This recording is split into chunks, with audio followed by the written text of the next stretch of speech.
cordial saludo. Vamos a presentar los resultados de la guía número 1 del grupo 2 del curso Data Warehouse.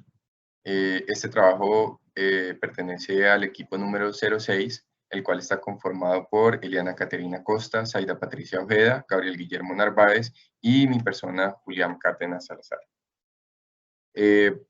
Para la primera parte vamos a compartir con ustedes nuestro ambiente Azure Portal, en el cual podemos apreciar los 4 recursos que tenemos en este momento disponibles.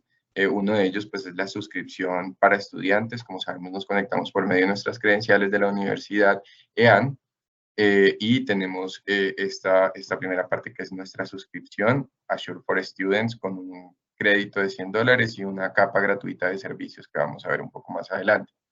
Creamos un grupo de recursos, el cual denominamos EAN Data Warehouse, y dentro de este grupo de recursos creamos un servidor de base de datos de tipo SQL Server o SQL Server.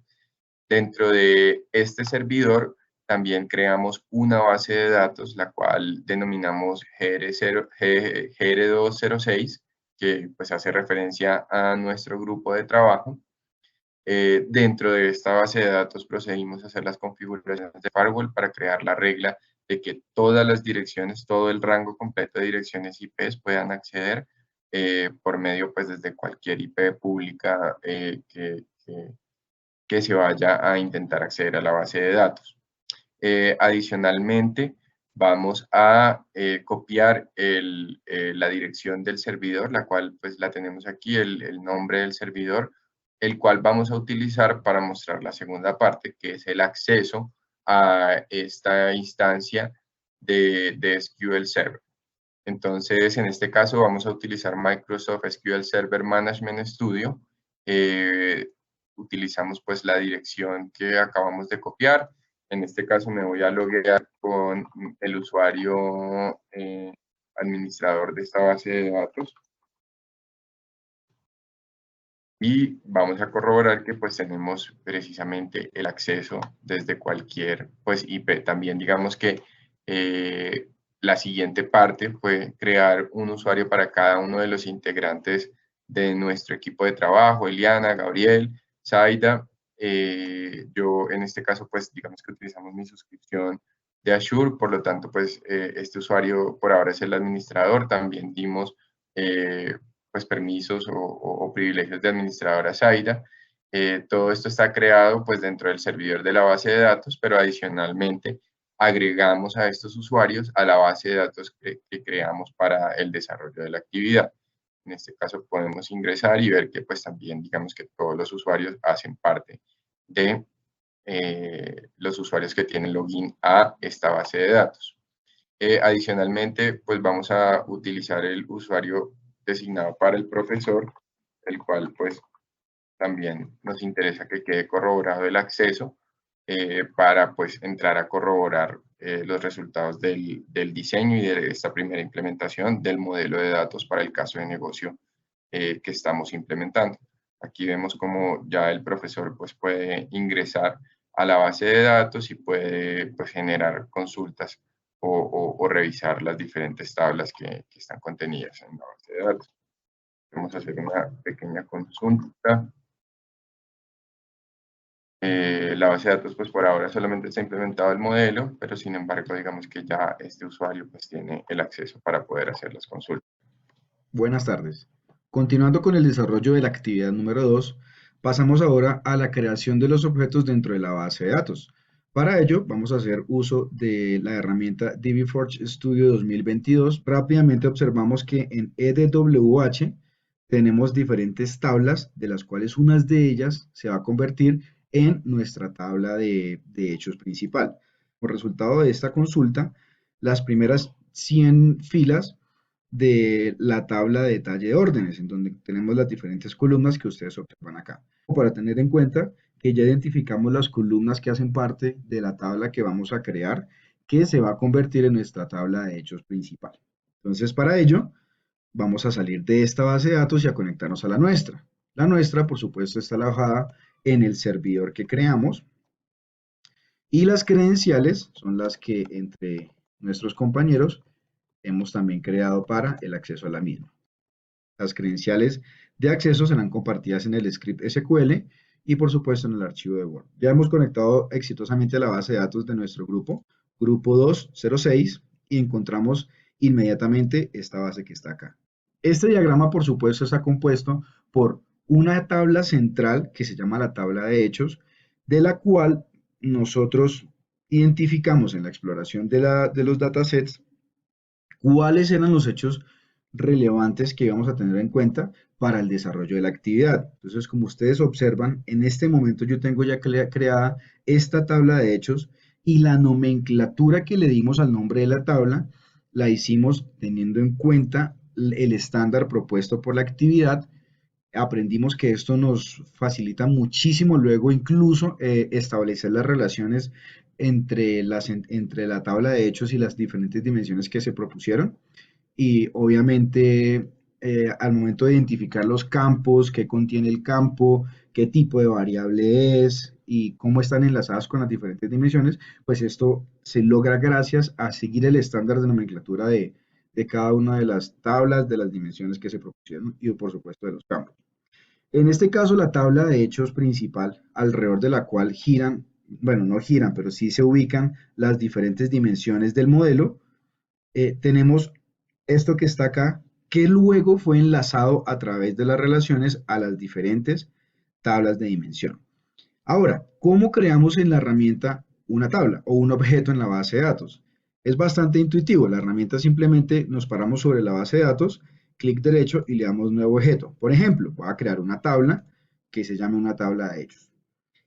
La herramienta de manera gráfica me permite darle inicialmente un nombre a la tabla. Entonces esta se va a llamar tabla de hechos ejemplo 1 para efectos del video.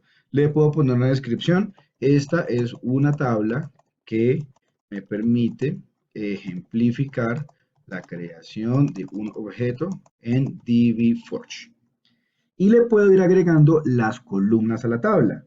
Entonces, identificador del ejemplo 1, o pongámosle más bien el hecho 1, podemos, siguiendo la nomenclatura, poner un número que sea el cantidad vendida y podemos agregar una tercera columna para efectos del ejemplo de la creación del objeto que se llame, por ejemplo, descripciones no se ponen en tablas de hechos, pero sí vamos a poner un importe ventas totales, que va a ser, pues, por ejemplo, un valor de tipo, un importe que habla de monedas y valores de ventas. La columna, por supuesto, debe llevar un tipo de data, para este caso, un identificador, podemos, digamos que denominarlo como un char, char 9 sería en este caso de longitud 9, un número lo podemos definir como un integer, el identificador, la cantidad vendida, perdón, lo podemos definir como un integer, y las ventas, por ejemplo, si tienen, las ventas son decimales, le podemos poner como una variable tipo flotante.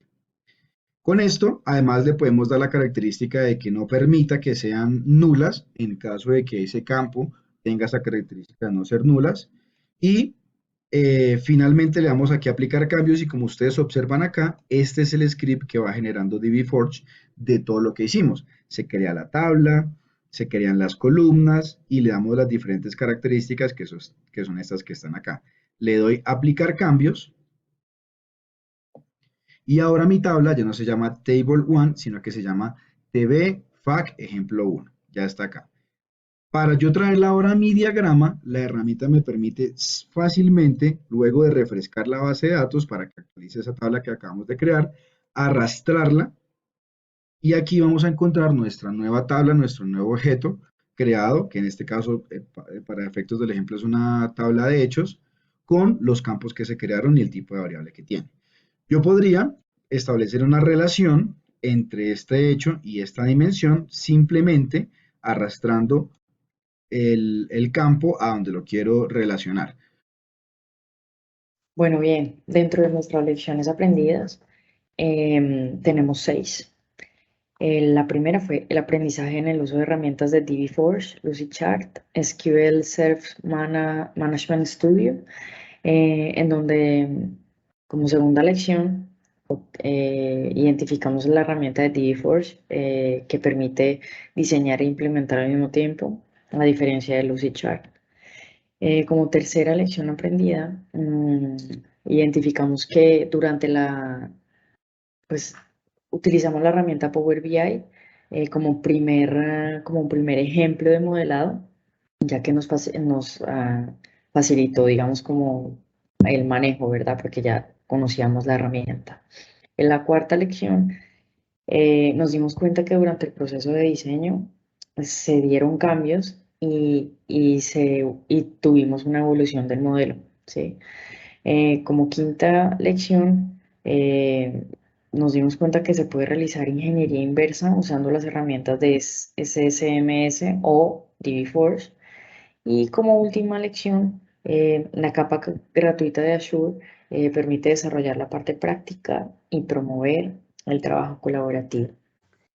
Y ya para finalizar, con respecto a la complejidad en el desarrollo de la actividad, podemos listar o podemos mencionar algunos aspectos que involucraron tiempo, involucraron revisión de información adicional, fuentes, para ir pues resolviendo cada ítem que plantea la guía. El primero de ellos tiene que ver con el manejo de Azure. En primera instancia, podríamos mencionar que no todos los integrantes del grupo hemos tenido como una interacción directa y necesaria en lo relacionado con los servicios que presta Azure en cuanto a lo que son implementaciones o despliegues. Y pues una de las dificultades se dio al momento de establecer la configuración y la conectividad. También por reglas y protocolos que define el propio firewall, que pueden impedir ciertas acciones asociadas a temas de seguridad. Otro aspecto que podríamos mencionar está asociado a la gestión de usuarios y pues los privilegios que se pueden otorgar al momento de asignar esos privilegios.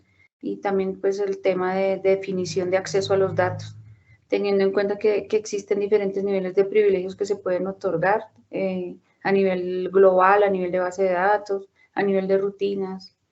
Y pues se presentó una novedad al momento de la creación de los usuarios, en la cual prácticamente estaba solicitando la creación del usuario o dejar el usuario en dos partes. Una de las principales tareas que resultó extensa y tuvo que ver con el análisis de la información, en revisar cómo estaban organizadas las fuentes de datos, las relaciones existentes entre ellas, asociadas al caso de negocio One Market. Y pues esta tarea inicialmente la realizamos en la herramienta Power BI, pues que nos ayudó a ir definiendo un modelo de manera gráfica. Pero el tiempo que invertimos en el análisis, teniendo en cuenta también que cada uno de los integrantes pues aportaba o daba un criterio, entonces pues llevaba bastante, fue extensa la interpretación y la unificación de criterios.